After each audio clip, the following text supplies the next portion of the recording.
光未来愛の歌を歌い出会い始めましてとからまたね歌いの裏そう続いていく道の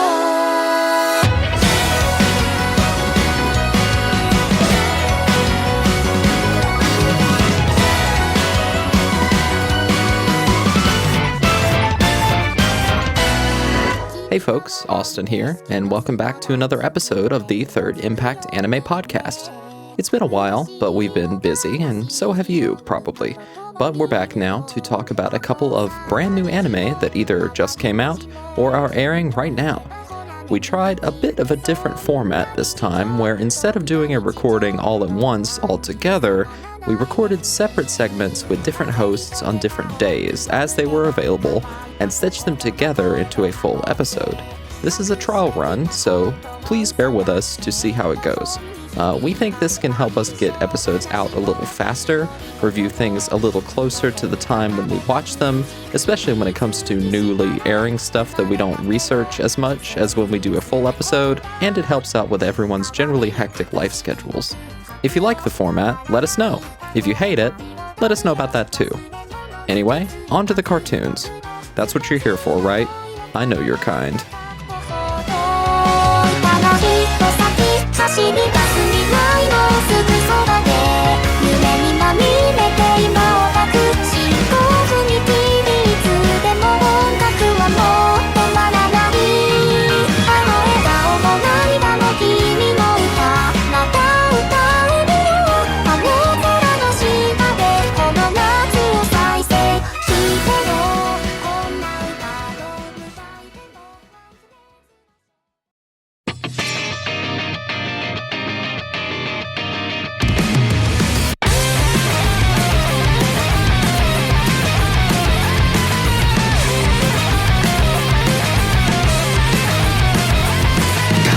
気は本気の証だよって言ってもきっと信じないでしょ常識なんて時に荷物で無知だからこそ挑みがいがある真の侍が単にチョコ咲いて僕は何なのか知るため挑む So Bill, yesterday you messaged me out of the blue and said, hey, you should watch Yaiba, Samurai Legend. It's really fun. You would enjoy it. And I said, well, okay. And then I did today. So how about that for a turnaround time? Especially knowing me, who is chronically terrible at watching anime. I mean, so this should be marked down like how scholars wrote down major achievements in terms of the speed. It's like the speed of sound. It's amazing. Well, it was a good opportunity because, I realized in you messaging me and you talking about the spring season in the Discord earlier, it was like, well, I hadn't even touched this season at all because, in between, general busyness, which has been what has in large part kept me away from doing podcasts in general and, working on panels that may or may not be accepted for Animazement because they haven't sent out those panel letters yet, on top of like watching TV and movies and stuff. It's just, anime has just fallen back into the backest of burners for me specifically. And when I have been watching anime, it's been catching up on finishing some of the shows that I talked about during our Best of 2024 episode. I'm continuing to get through Girls Band Cry, which is excellent. Really good show. So that's kind of been the only anime I've been paying attention to for the most part lately. So, but all that being said, why did you want me to watch Yaiba? Primarily for two reasons. Reason one, it looks gorgeous. It's being made by Studio Wit. Mm-hmm. If you're an anime fan, you should be pretty well aware of who Studio Wit is. Mm-hmm. The Attack on Titan people. Yep, the Attack on Titan people and many other fine anime that you'll probably Cabaneri of the Iron Fortress. Yep, that film. Oh, and half of Spy Family. Yeah, they're doing it with Cloverworks. Mm-hmm, mm-hmm. So yeah, they know usually their productions are really high quality animation wise, and Yaiba is no different. Mm-hmm. I would agree with that. It's It's extremely flashy and very, very visually dynamic. It's got a lot of great action sequences in it so far. And, you know, I felt like a dummy, but also like a smart person, but like a smart dummy, where I was just like, you know what, this looks like something that would have come out in like the early 90s. And it also looks very much like stuff like Detective Conan. And wouldn't you know, wouldn't you know? You put on your detective hat and you found out, wow, there was a Yaiba show in the 90s and it's created by the same mangaka as Detective Conan. Who could have seen that? So I have to think that's the real reason why you're enjoying the show. Not. I would say he was an entry point, but I don't really know much about Yaiba because my friend and I, who are big Conan nerds, we never watched the original Yaiba show from the 90s. Yeah, me neither. And did it even come out here? I could not tell you off the top of my head, but they did do crossover OVA specials for the Shonen Sunday special with Conan and Yaiba, which of course my friend and I watched because we had to watch all of Conan, even the crossovers. And those were interesting, but they were more Yaiba focused than Conan focused. Were they better than the Lupin Conan crossovers? Anything's better than the Lupin Conan crossovers. Ooh, noted. Bill's sore spot. Especially the TV special. You just feel the shiver. Yeah. 5-hour podcast coming soon. Yeah. If you want to hear me vent and just be the angry person on the internet, get me to talk about the Conan Lupin crossover specials and how it was a brilliant idea with wasted execution. But yeah, my experience with Yaiba is pretty minimal, and just the mangaka of Conan being the creator was the kind of the entry point. Then they go, I want to try this out. I didn't even know Studio Wit was making the show until I started watching it. So yeah, I have to wonder, since again I don't know very much about the original source material whatsoever. This was very much a blind Bill recommendation. Just me putting my blind faith in Bill, which is typically not steered me in the wrong direction yet, but I'm sure it will one day. But yeah, I didn't know anything about it. But you know, jumping in, I thought, you know, it's very peak. It feels like peak shonen, but in like a very classic kind of way.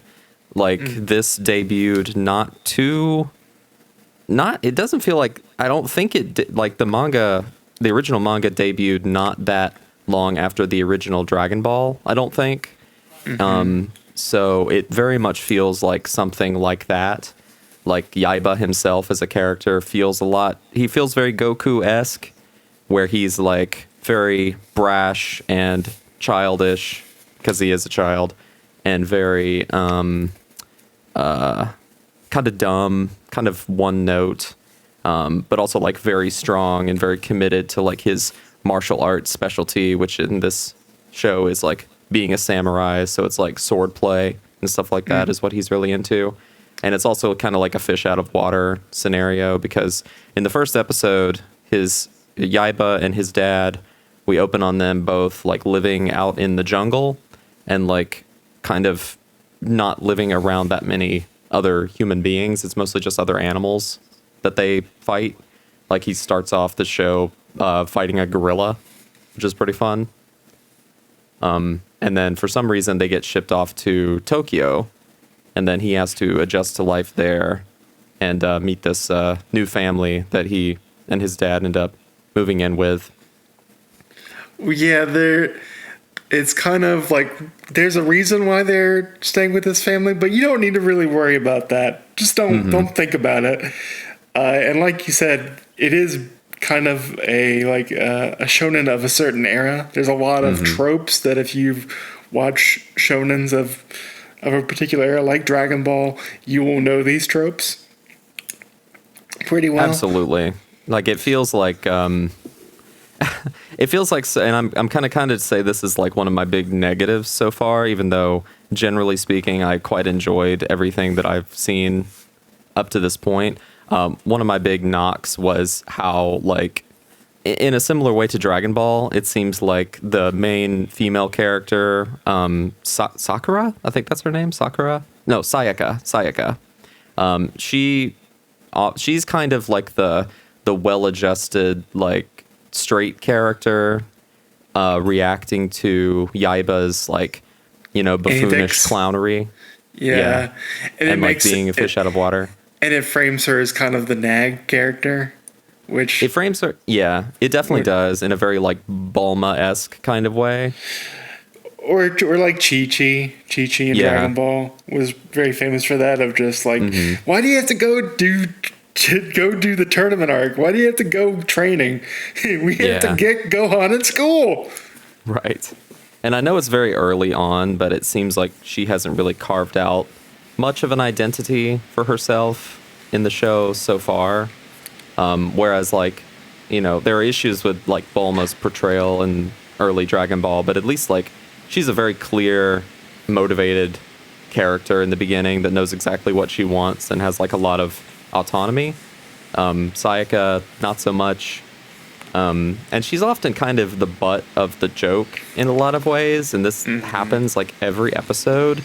And there's a lot of jokes, like, at her expense, especially, like, related to, like, her clothes or her body in some way. And I'm just like, this definitely makes the show feel like something that came out in the late 80s. 100%. Which it is. And I'm not going to knock the show for that. It's like, that was what was popular at the time. And if that's not your taste, that's like...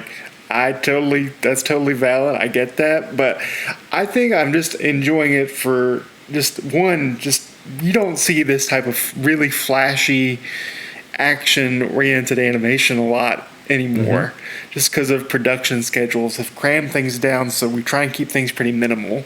So the action sequences that happen in the show are just gorgeous to look at and are just a feast to enjoy. And it's also just kind of a fun. I'm enjoying the throwbackness of Yaiba. Yeah. Of just because I grew up watching Dragon Ball and Dragon Ball Z, and so I kind of tapped into that 90s nostalgia of getting home at school in the afternoon and watching DBZ and then G Gundam for like for a 2-hour block. So it's a fun nostalgia trip for me, even if I don't know the source material. It's very much in the spirit of those shows I used to watch. Yeah, totally. It feels like a throwback, exactly what you said. Like, it feels like a throwback to kind of like, I don't know, pre-Bleach shonen, maybe? Before shonen got like super dark and serious for a while. And of course, there's always been exceptions. Super serious arcs that are world-shattering, that it's going to change the world. It's like, no, it's just we're going to go on silly adventures, and there's going to be some fighting, and there's going to be some yucks, and that's going to be our show. Oh, this is an extreme yuck show. I was watching this, and I'm just like, this is exactly what Bill means when he talks about yuck. Yeah, it does have a lot of 80s yuck, which normally I don't like. But because it's a throwback, and because it doesn't seem to be done with, what's the word, any sort of malice intent, or like done with veering eyes, I guess. I'm kind of rolling with it, because there's been other throwback shows where they'll have fan service that I feel is much more... I'm trying to think of the word, nail-gazy. Yeah. And that's the thing, too, I would like to clarify. Like, there's some jokes that are at Sakura's expense that are, like, within the context of her kind of being poo-pooed on for being a girl. But they're not like lurid, I would say. But No. it happened often enough that I was just like, nah, I don't really like this. But the yuck that I was more talking about is just like how slapsticky it is and how silly it is, like in a very kind of like Ranma or like I just keep saying Dragon Ball, but definitely going back to that with some of the things that happen. And I think but I like the slapstick element of it because it's again, I'm not used to it. It's not in my usual anime diet anymore, and so it's just a nice. It's a bit of sugar that I don't eat a lot anymore. Like the big fight that happens in episode 2 when they're just going everywhere and all between, and at the end, Yaiba gets hit by a road sign. Yes, just made me laugh hysterically. Me too. Just the absurdity of it, of just his hyper awareness of space, but then this one road sign he did not notice at all. Yeah, no, it's so good. It's so good. And initially, I was kind of like thinking, in thinking about the guy he's fighting, Onimaru, which is such an on-the-nose, stupid pun name, because he literally turns into an Oni.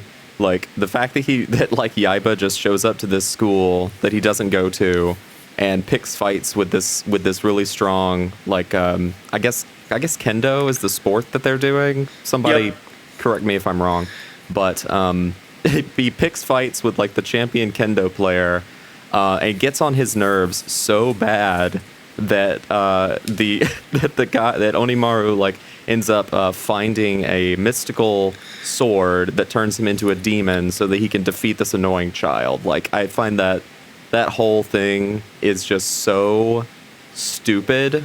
But I mean that like stupid endearing. Like that's very funny to me. It's great. And also the swords are based around the elements. So he got the wind sword.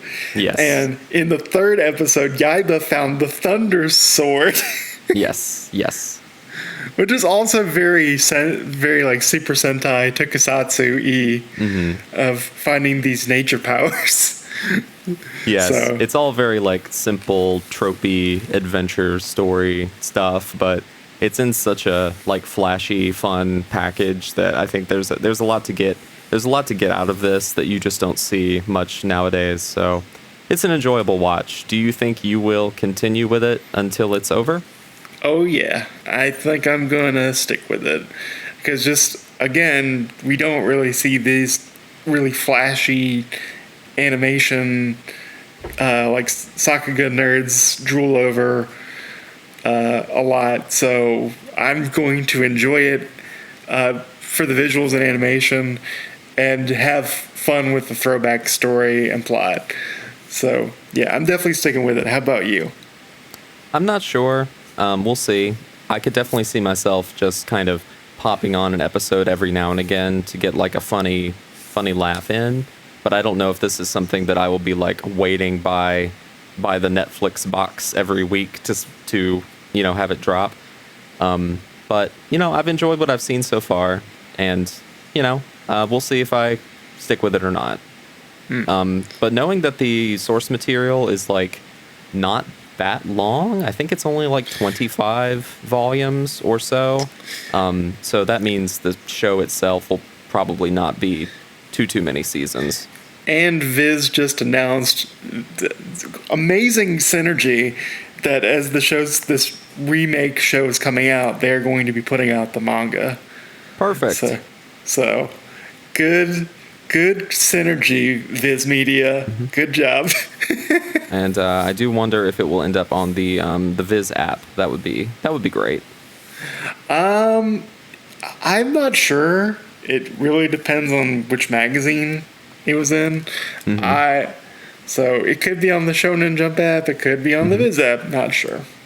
Well, I'm pretty sure I saw where somewhat recently they did put like the entirety of Conan up on the Viz app, I think. Yes, a big announcement was we bridged the gap from the manga release to the current ongoing chapter, which was quite astonishing because they were multiple years behind from where they were in the English Tokuban release. So. Now, do they recycle stories in the manga like they do in the anime? By recycled, are you saying that they use stories from the manga and the anime, or I'm sorry, I'm confused by your wording. Well, no, didn't you tell me one time that like Conan, like there's so many episodes that they have like redone arcs before that they did like years and years ago? Where what they'll do is they have a big team of writers for original TV episode filler, and then sometimes what they'll do is they'll put out a remaster of an old classic episode that I guess fans either have attachment to or is just a big milestone for Conan. Like the most famous case is like the Midnight Sonata case that got a remake. I don't know if it's a remake or remaster. I think it was a remake of those episodes. Okay. With a modern lens. Okay. I guess that is an important distinction: a remake versus a recycle. Yes, whereas a remaster is just them cleaning up the visuals, and making it better for current aspect ratios of TV, I guess. Mm-hmm. Yeah, they just stretch it. Boo. Or crop it. No, stop. All right. The last thing I will mention about Yaiba is again, whenever he was trying to challenge Onimaru to a duel, and he ends up making all those booby traps for him, and then ends up like burying him alive in the schoolyard. It's just like, dang, you didn't have to go that hard. It was kind of extreme. Of like, here's a bunch of soccer balls and basketballs just thrown down, and then I'm going to put this metal door in the whole opening so that way you're just stuck there. I guess you really can't blame him that he, picked up the demon sword to defeat this annoying kid. He was doing some pretty annoying stuff. I mean, yeah, he was like challenging him in the middle of the school day to fights and interrupting his training flow, I guess. So it's just like, can't interrupt the training flow. Onimaru should have pulled a Mean Girls and been like, you don't even go here.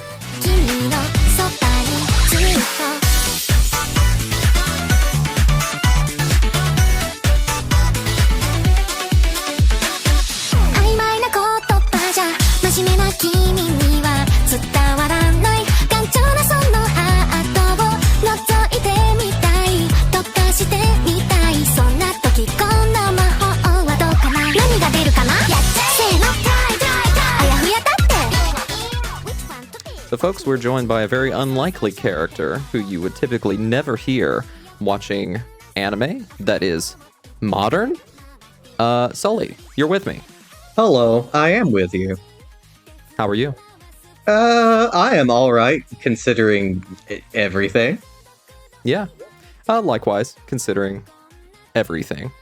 But you are watching a seasonal anime, multiple seasonal anime this season, actually. But the one in particular that we are going to be discussing real quick is Witch Watch, which I think, knowing your general media diet, I can absolutely see why you picked this one. But tell me in your own words, how did you find out about Witch Watch, and what drew you to it, and are you enjoying it?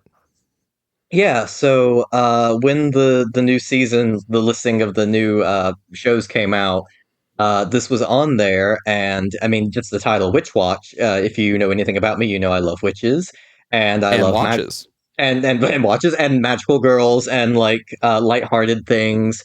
And I saw there was a manga, and I'm very disappointed the manga is digital only. I am very ancient in that I still like to read manga physically, and we have a local comic book store in walking distance of my apartment, and I wanted to read that new Magi Lumiere, the magical girl full-time company. It's so great. It's really great. It is. I've read the first volume, but I have been physically ordering them, and I'm like, maybe I should, catch up with the 20th century and read more stuff online before I just buy books that I may or may not like and put them on my shelf and then, get rid of them. So I will give the Witch Watch manga a try. And God, that title is Mhm. really easy to trick your tongue over.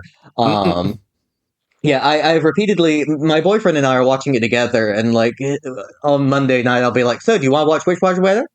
Blah, blah, blah, It, blah, blah. it, blah, blah, blah, blah, blah. But yeah, so I really liked the general vibe I was getting from the previews and Now the I have manga to images ask: they saw. did you first encounter it by seeing the G Kids ads for the Witch Watch anime like preview thing that they did in theaters? Because that's how I first.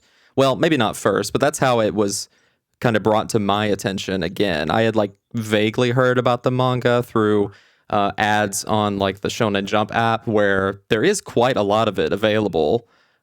Many volumes. I think maybe up to like 8 volumes. But like you said, it's only available digitally. But I was kind of reminded of it by the G Kids thing. Had you seen that? Yeah, I'm pretty sure it was because someone, maybe even you, posted it in our Discord, and I That watched the sounds right. trailer, and I was like, "Oh, that looks cute," and it's about witches. I'm down. Hmm. Um, and yeah, and so I'm actually watching it on Hulu because I don't currently have a Crunchyroll subscription.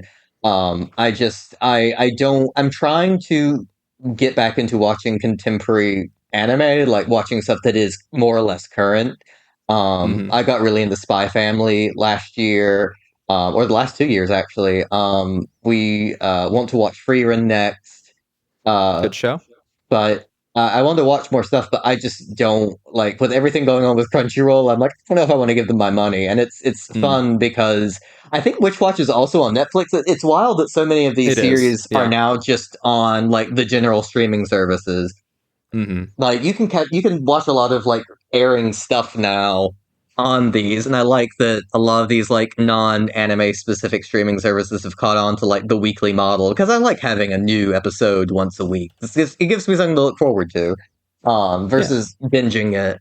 But yeah, so I wanted to give it a try, and I've watched. I think this is episode 4 that just came out when we're recording this, and I've just seen the one where Khan the Tengu arrives, and I'm enjoying it so The far. I guy have who no, the guy who shows up looking like he's out of Hotline Miami, yeah, wearing the like blonde a guy, yeah, animal mask.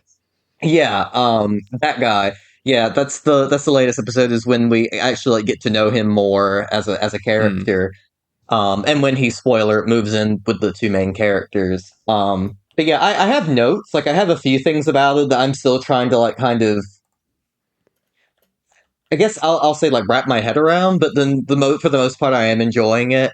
The basic premise is there is this young teenage witch named Nico who she grew up in like a normal human world until she got into like her like 10 years old, and then she goes to live in a village of just witches with her mom to train to be a witch, and she comes back, and her childhood best friend Morihito, who she calls Moi, uh, has to be her familiar because he is an oni, he is an ogre, and in this world, witches have different familiars, and one of them are ogres, and they look like regular people now. They've evolved to look like regular people. He does not have a horn like Lum. He just has a single like tuft of hair that sticks up, and But don't some of his family members have horns?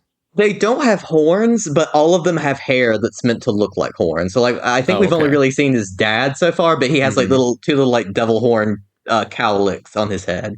Right. Um, But yeah, the basic plot is they have to live together and they're high schoolers, and she's a witch and he's an Oni, and there's all sorts of magical things. It's very indebted to Urusei Yatsura, like and clearly like Sai the Witch and stuff like that. Like Hmm. it's very like much in that same vein, but I think it kind of understands like it can't just do that anymore. Like there has to be Hmm. some kind of twist to it. So the characters are kind of reversed. Like the boy is very sort of like steadfast and serious and no funny business, and the girl is the flirty, over the top one Hmm. who it's kind of funny that she will do that like, oh, I'm living with my childhood best friend, and I hope nothing happens. And then they will cut to her doing like a reality show style, like confessional, like telling the camera, I so want something to happen. I love him so much. I want to do everything with him.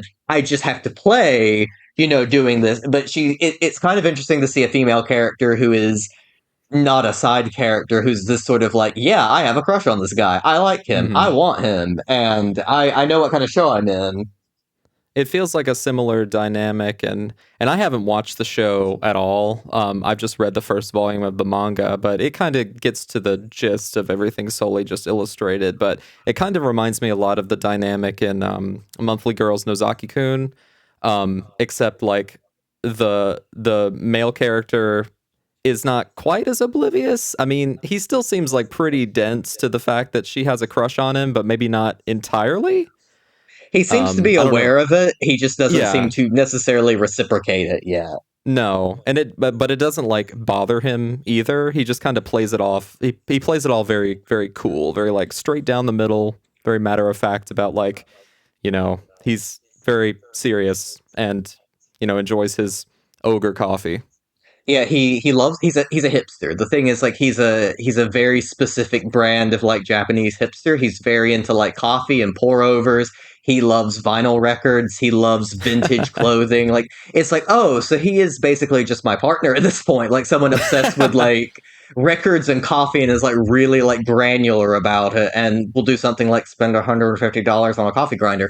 But I'm not here to judge.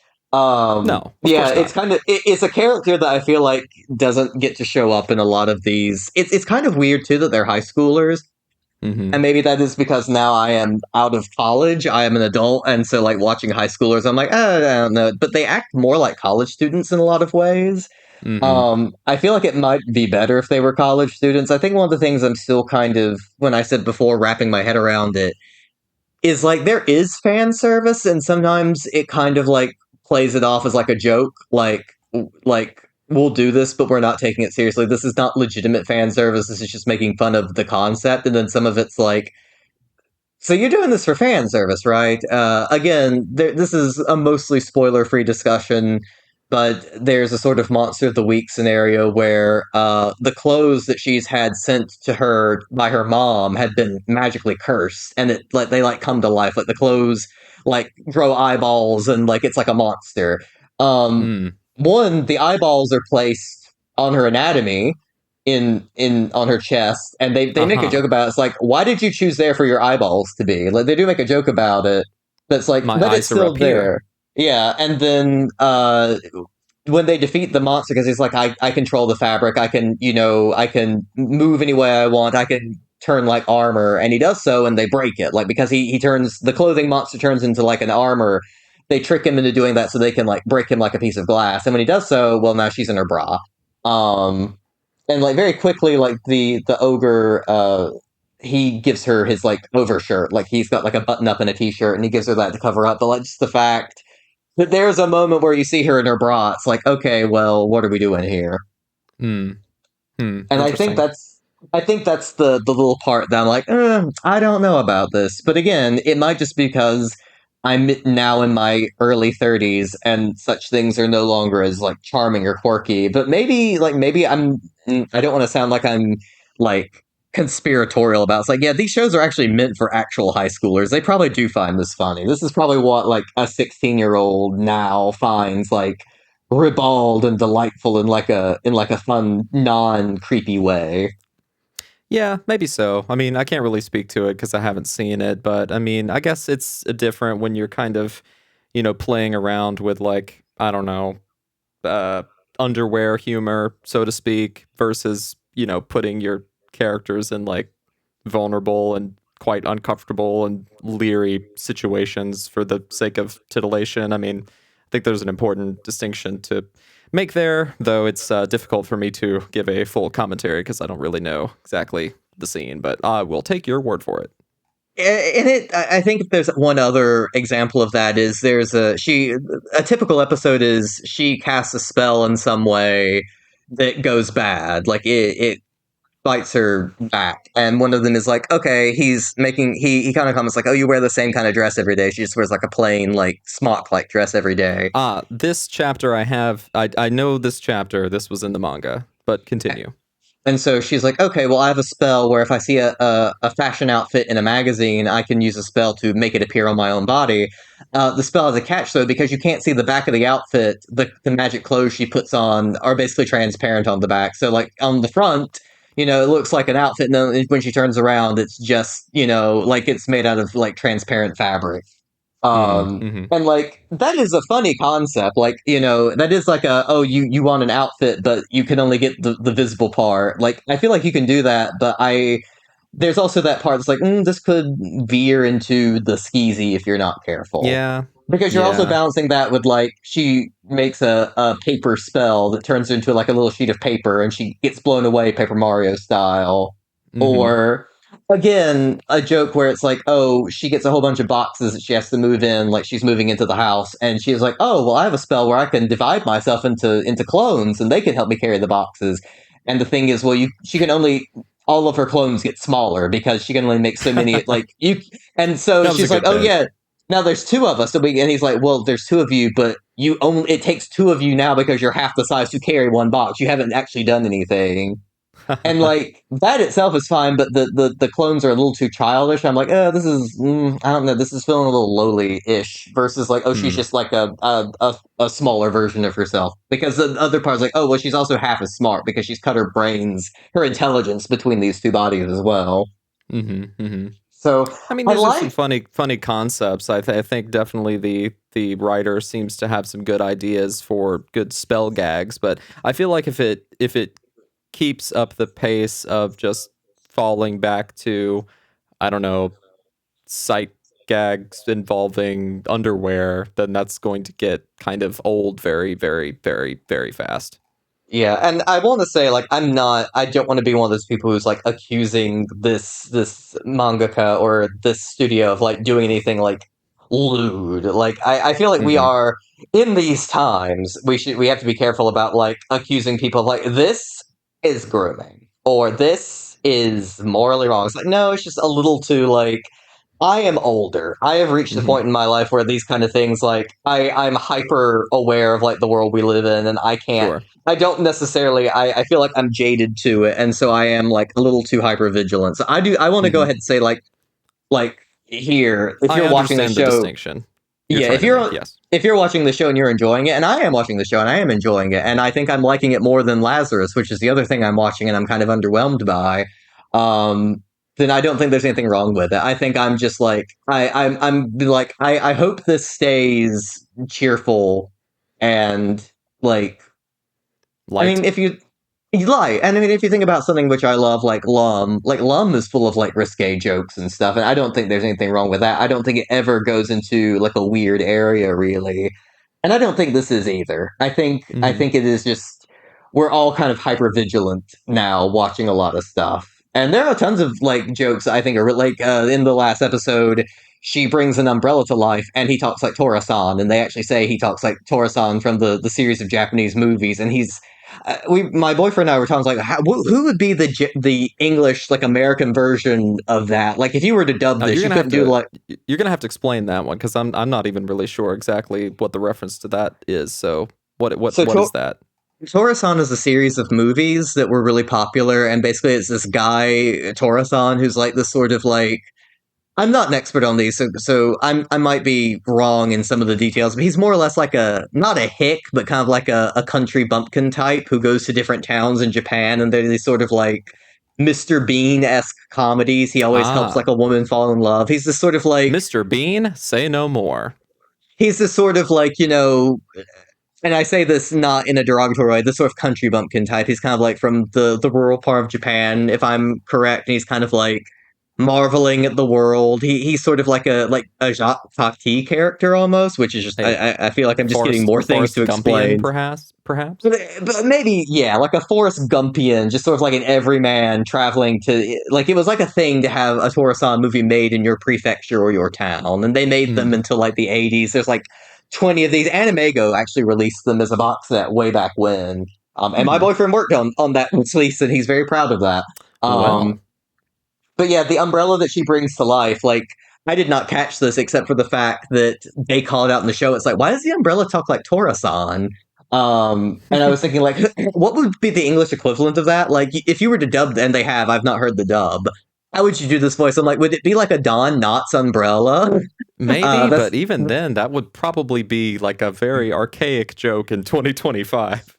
I mean, even Tora-san's kind of an archaic joke in 2025. Oh, These fair movies were enough. popular from the 60s through the 80s, if I'm Yeah. not too wrong. But it seems like this series has done that quite a few times because you can tell this mangaka is a big fan of manga with quite a wide breadth because there appears to be what I can only interpret as a self-insert character in the form of the teacher.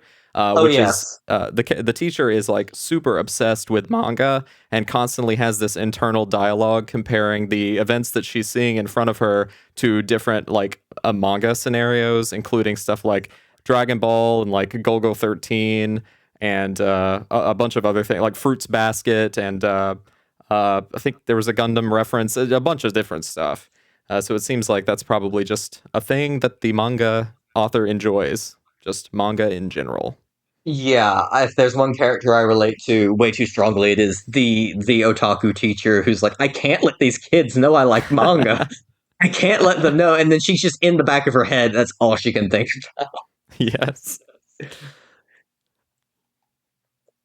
Yeah, All right.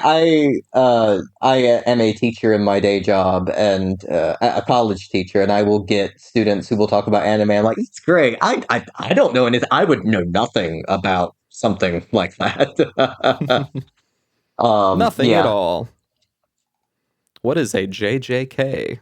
Yeah, they also in this latest episode they mention like so Tengu, which are the Japanese like crow goblin creatures, and Oni are rival species in this world, kind of like I guess like vampires and werewolves. And they're like, why? And the Tengu boy is like, well, they're the most popular monsters in folk tales. They're the ones that get all the attention. It's called Demon Slayer, not Tengu Slayer, because demon and is Oni in that in it's ogre and demon are interchangeable translations for Oni. And it says like even my dad reads Demon Slayer, and he does it because he loves to see them slay those demons. And the Oni is like maybe he just is really into the manga. I understood that reference. .gif. Well, I'm glad that you're enjoying it. I hope that it stays quality. Do you think that you will continue it through the season, and if it continues into additional seasons?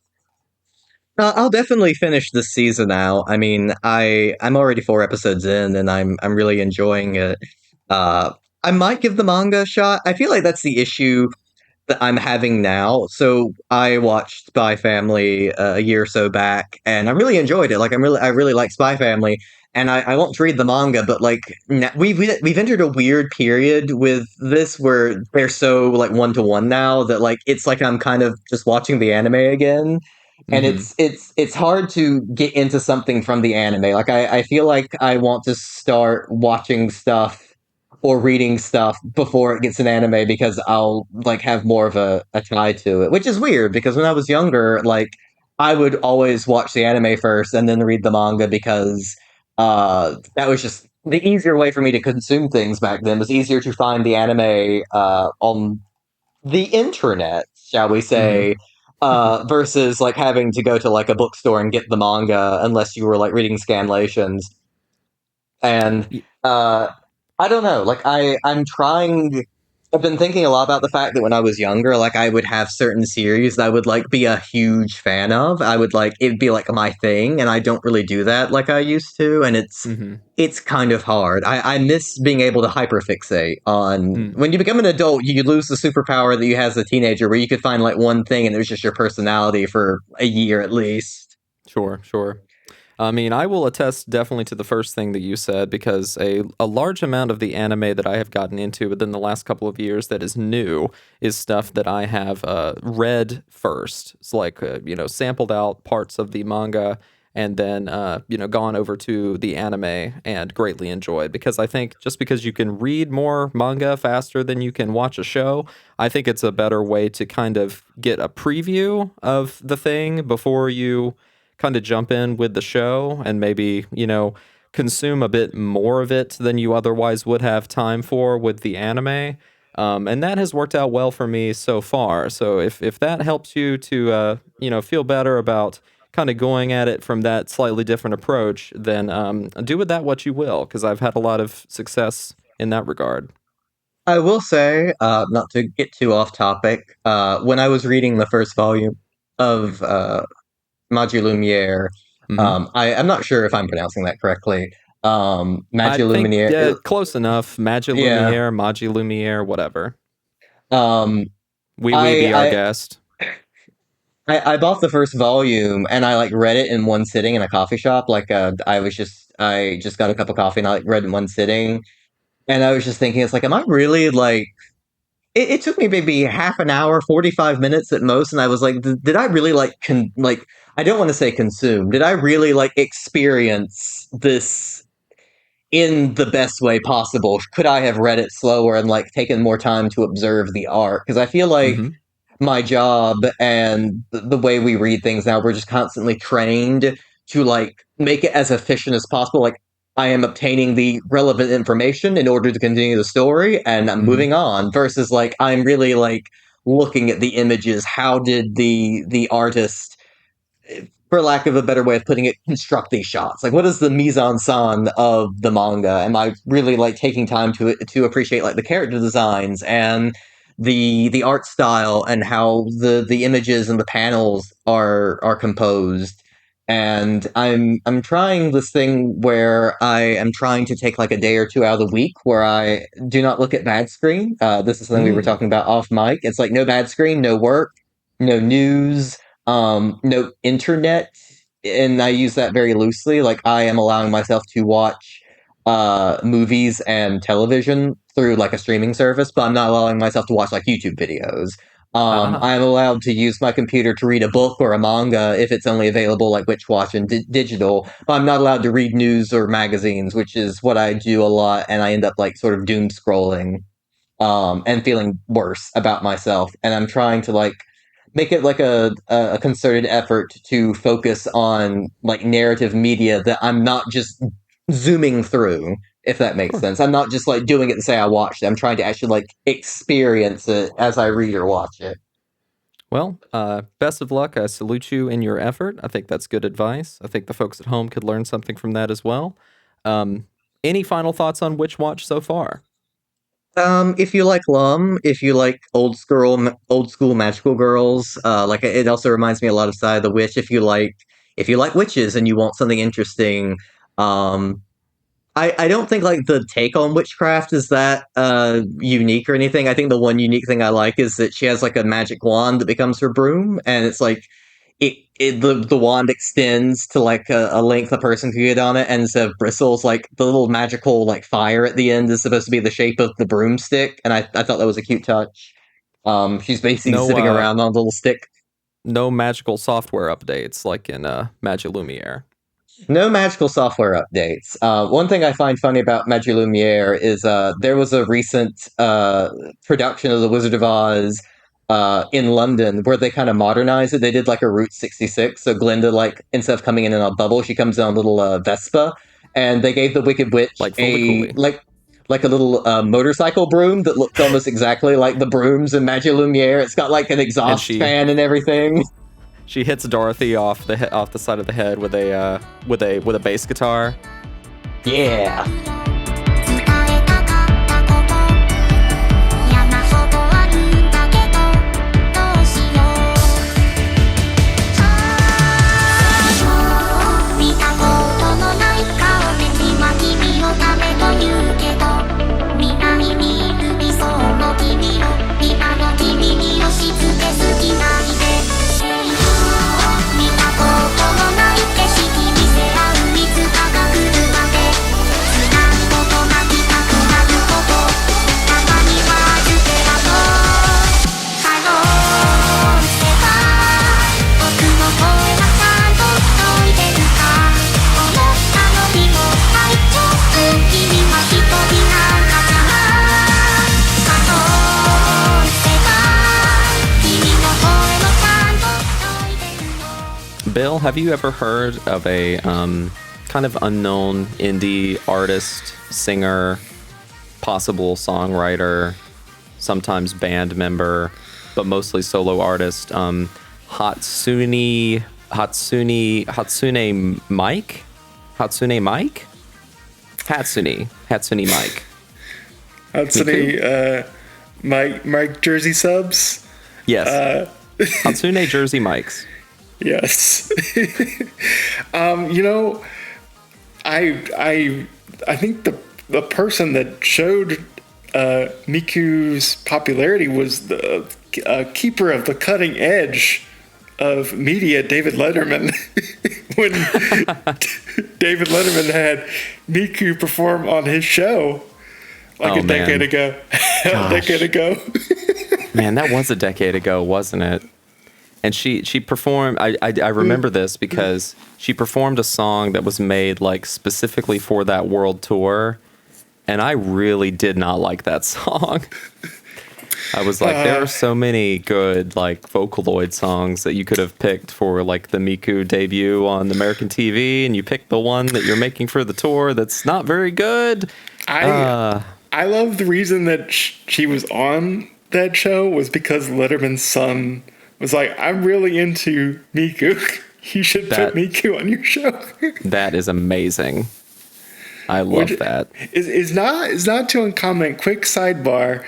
A reason why a lot of celebrities went on The Simpsons is because their kids said, The Simpsons is really cool. You should do that show.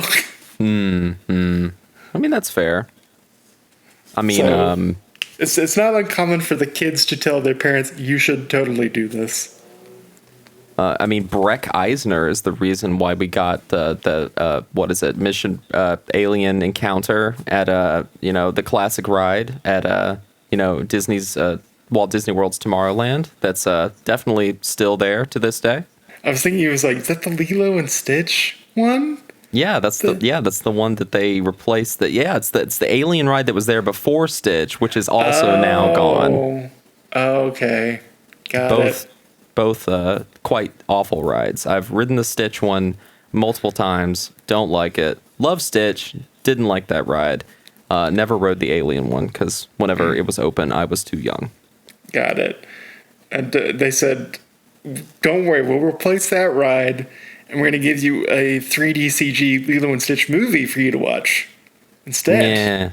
Well, it wasn't even that. No, you know what? I'm not even going to get into it. We're not going to do a sidebar on the now defunct Stitch ride in Tomorrowland. As much as I would love to, we're not going to do that right now.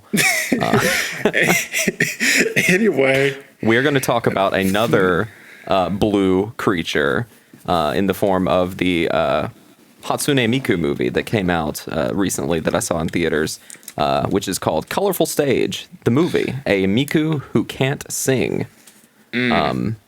So, first and foremost, this movie is based on a mobile game that I have never played, called Colorful Stage, also called Project Sekai is also the. Does Sega put out the mobile games as well? Because I know they put out like the PSP games back in the day. I don't know if they also do the mobile games. Sega does publish it.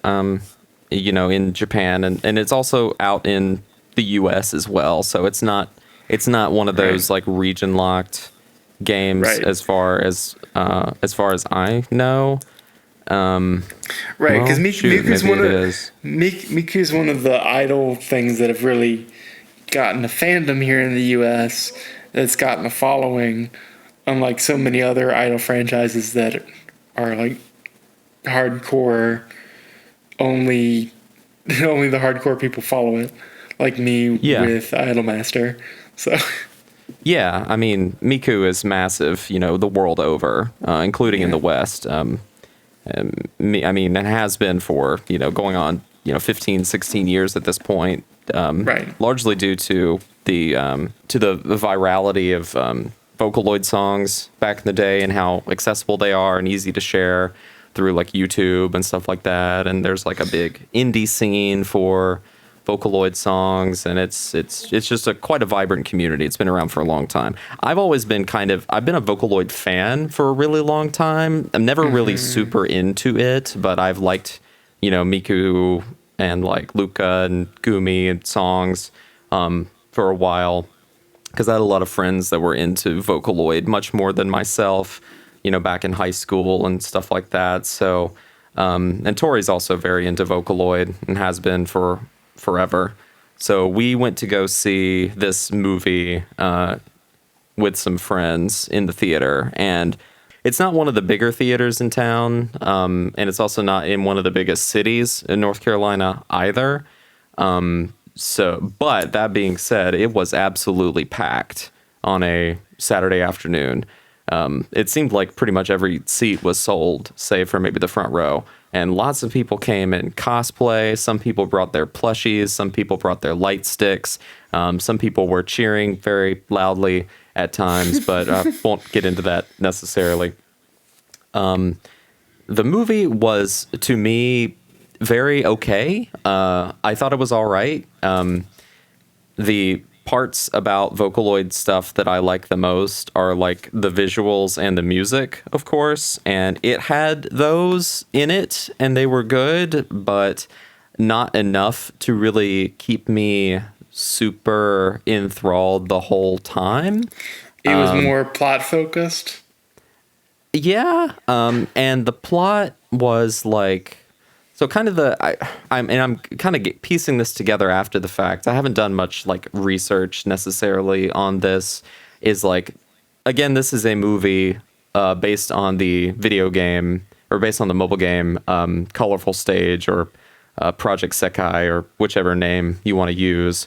And in that game, there's like these different groups of Japanese high school kids that all play music, and they like go into this like other world isekai style where they play music along with other like Vocaloids, which are, the Vocaloids that everybody knows, like, Miku's there, Ren and Lin are there, Luca's there, Mako, etc., etc.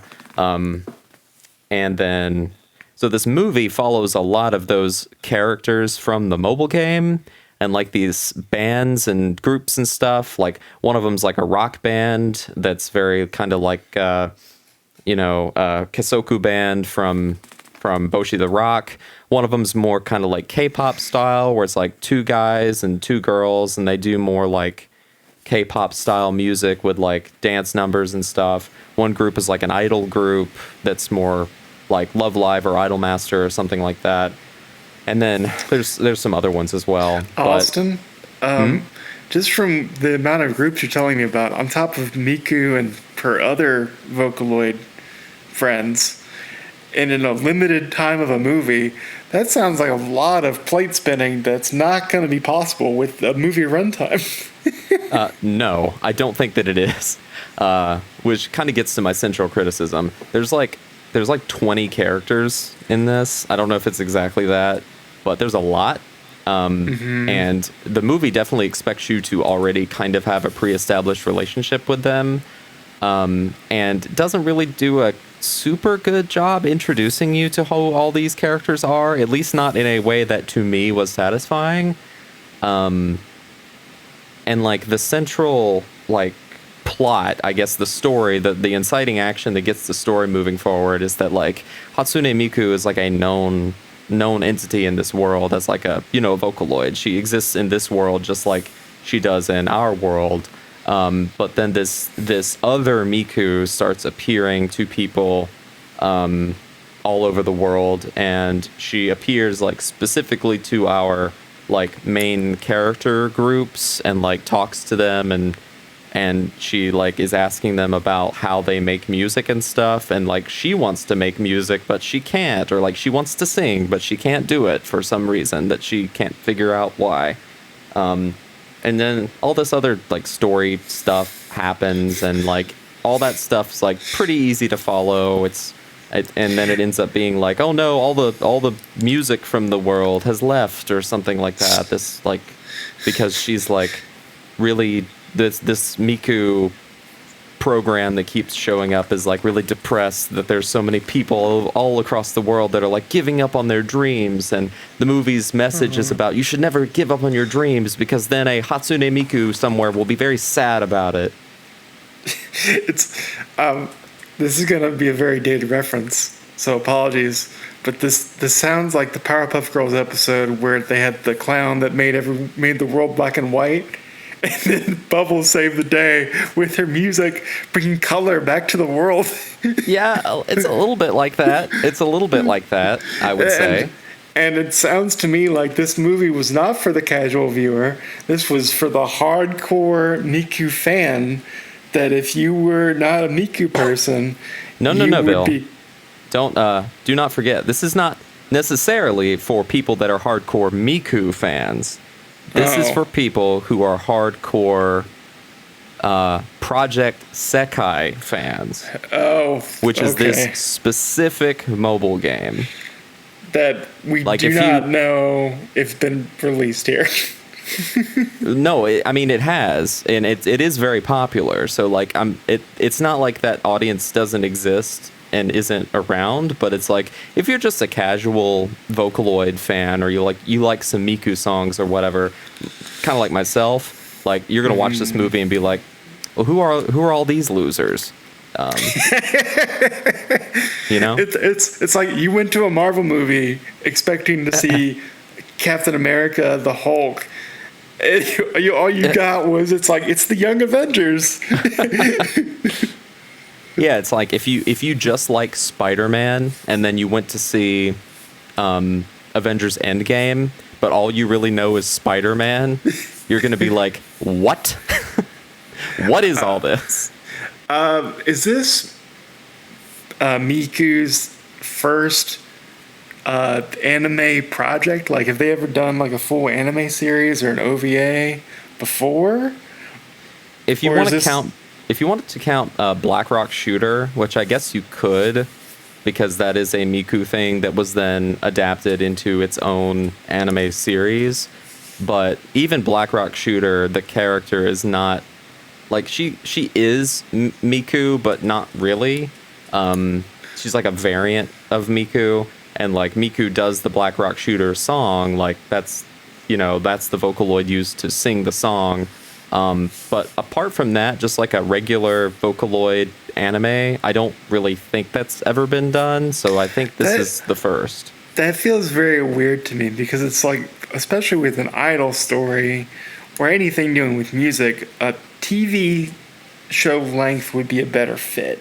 Because then you have time to deal with the struggles of trying to find your way as a musician, and you also have more time to highlight the music, which if you're into Vocaloids or idols in general, you're there for the music.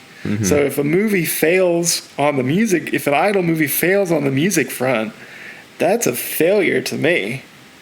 My speculation is that this movie, that what you're describing is the mobile game. Like, the TV show version of this movie that you're talking about is just the mobile game, because as far as I know, the game is very much like a lot of those like rhythm games like Bang Dream or Love Live or Idolmaster, where like they are rhythm games, but they're also like visual novels or like training simulators where you you have your idol group or your artists or whatever, and you're like following their journey through. And you're the producer or manager. Yeah, you're the producer or manager, and you're guiding them through stardom and getting them to higher and higher statuses as an artist. So, yeah, I get that, but I would also say like they would also branch out into a TV, like Idolmaster has done multiple TV shows. Love Live has done multiple TV shows, even with their visual novel elements. So even with that argument, I still think that a TV show would be a better fit. And also, just as you're just cramming so many characters, you're gonna make some fan disappointed because my favorite character did not get enough of a spotlight.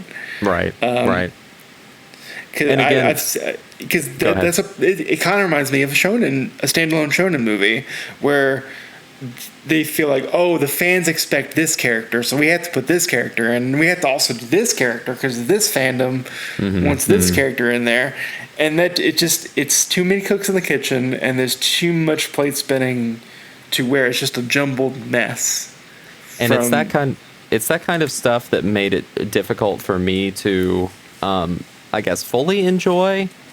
Fully walk away feeling like it was a full experience. But I'm also acknowledging at the same time that this movie is not for me. It's really made just as like a little treat for the people that are really into the mobile game, and that's fine. That is totally fine. That this movie is for them and not for me. That is okay. Because like there's definitely other good examples of that kind of thing, kind of like what you said with the shonen films, where it's like, oh, you're going to do a deep dive on like this specific character or something, and like it's really just for the fans, and there's all this context you have to come in with that this movie is not going to give you, because that was never the intention of the movie in the first place. I very much feel like this is a similar situation here, but that's okay. So I guess for me, I thought it was like just an okay movie. The parts of it that I liked the most were the performances that were definitely backloaded, because it's like the last 20 or 30 minutes of the movie is a lot of rapid fire like music performances, and I kind of had wished that would have been more the movie, but it is what it is. I didn't have a bad time watching it. I just feel like it was all right. It was all right. Can I ask you, from what I have heard, every screening was packed. Like, I don't know because the G Kids put this movie out in a lot of major cities. It wasn't just in like, oh, it's only in Charlotte. They went to multiple cities, but it was still packed with their limited runtime, with their limited show dates. So yeah. I'm curious if G Kids kind of like, we're going to do this mass release because we know Miku's popular, but we don't think it's like shonen popular, because I would have thought if they kind of saw the response or knew the response going in, they would have had more theater showings. And I think part of the packed nature of it was kind of two things. They did a promotional thing where if you went to the movie and you got a ticket, and you would also get like a little mini poster for like some downloadable content for the game, that is not, as I understand it, it's not available yet, but like it will be available soon in the game. So it's not something people could use immediately, but they would need it, for something that shows up in the game at some point. And also, just generally speaking, this mobile game is very popular. So, I mean, it's not inconceivable that just tons of people play this game and they just turned out for it.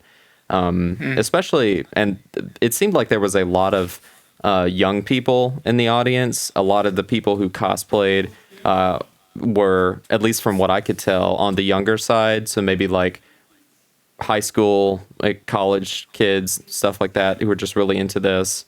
And I really like seeing that energy, even though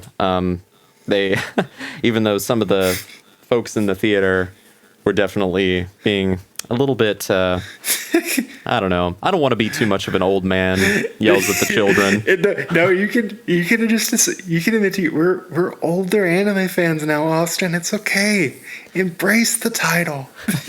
I will say that even though these kids were being very excited, and they were, they had their light sticks and they were, cheering alone. This was not a chicken jockey situation, so we should all count our blessings. Well, I mean, it seems to be a trend in the theater. It seems with the Minecraft movie, and then when Wicked came out, weren't people singing the songs in the theater for Wicked?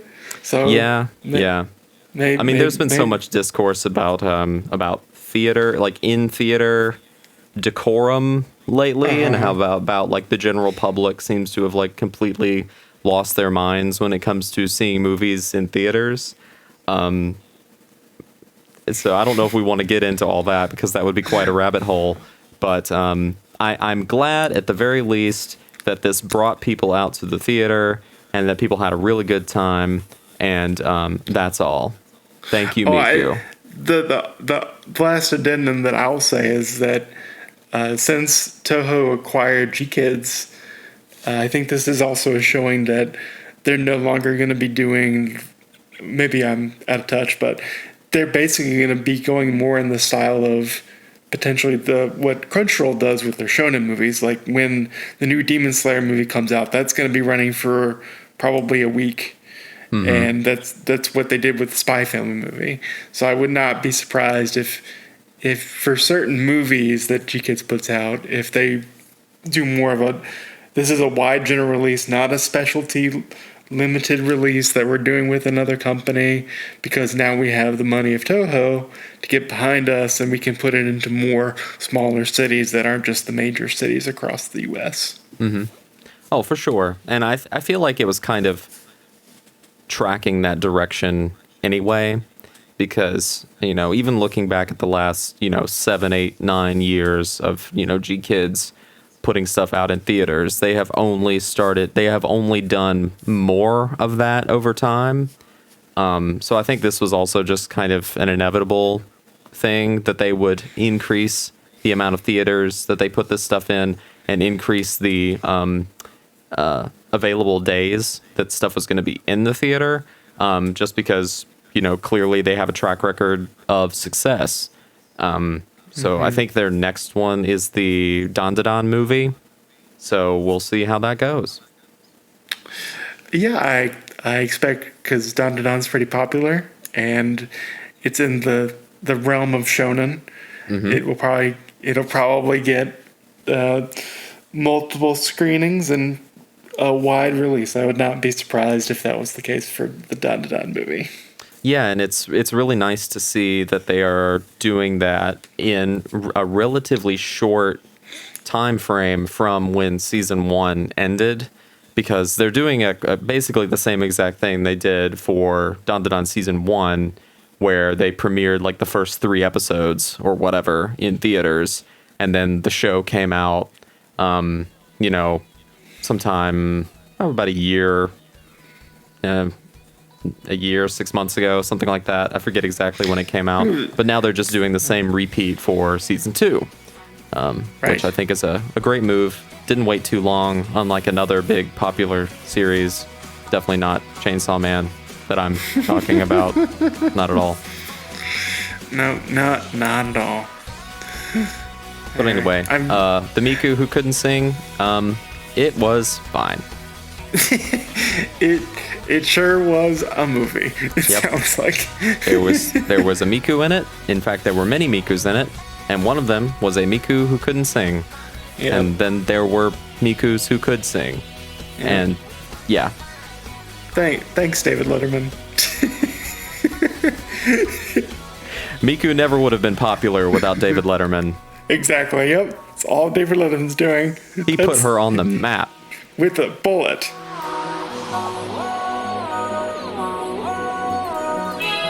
Thanks for listening, folks. You'll be hearing more seasonal anime coverage towards the end of the season when Bill and Sarah convene for their end-of-season postmortem to talk about the deluge of anime programs that they enjoyed, or didn't enjoy. Other shows we're all checking out this season include Lazarus, Mobile Suit Gundam G-Quacks, and Shirley, The Apothecary Diary Season 2, Aharon-san Season 2, wait, I think it's Season 2, To Be Hero X, You and Idol Pretty Cure, Kowloon Generic Romance, The Dinner Table Detective, and Summer Pockets, whatever that is.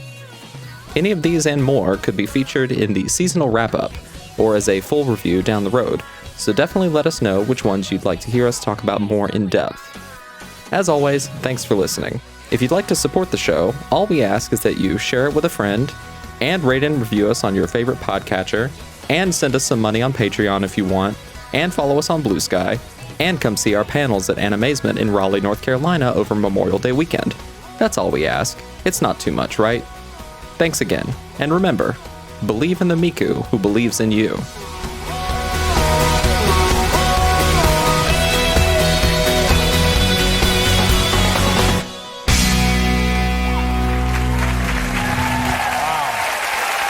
Thank you very much. Thank you so much. Thank you. Hatsune Miku, ladies and gentlemen. Thank you. Okay. There she is. All right, that's fun. It's like being on Willie Nelson's bus. You know? Thank you, everybody. Good night, folks.